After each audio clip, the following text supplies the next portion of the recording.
Göz hakkınızı da halal verin. Göz hakkı. Herkese Allah'ın salamı olsun. Bugün ben Türk mətbəxinə müracaat edəcəm. Yarpaq dönər pişirəcəm. Amma öz zövqümlə xahiş edən bunu nəzərə alın.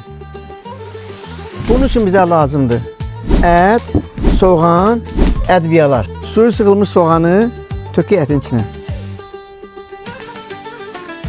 Zövqə görə ədviya əlavə edirəm.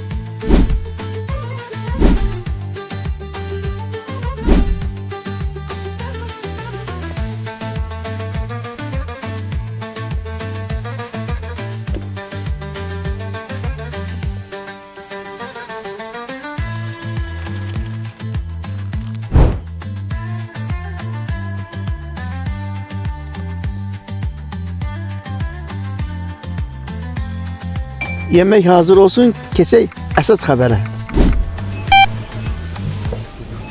Füzuləmi yeməklər möhtəşəmdir. Like eləyirəm ha. Sağ ol, sağ ol. İnşallah çanqanı da siz udarsınız. Çanqan, ona şey bilir. Necə yəni? Bilmirsiniz? Yox. 1-31 dekabr tarixlərində oba marketlərindən cəmi 10 manatlıq alış-veriş et və dəyəri bir-birindən yüksək olan 98 hədiyyədən birini qazanmaq şansı əldə et. Hər gün 3 qalib seçiləcək.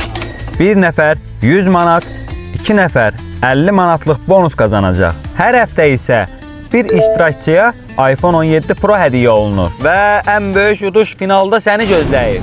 Bir ədəd Çanqan 205 avtomobili sənin ola bilər.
Bismillah.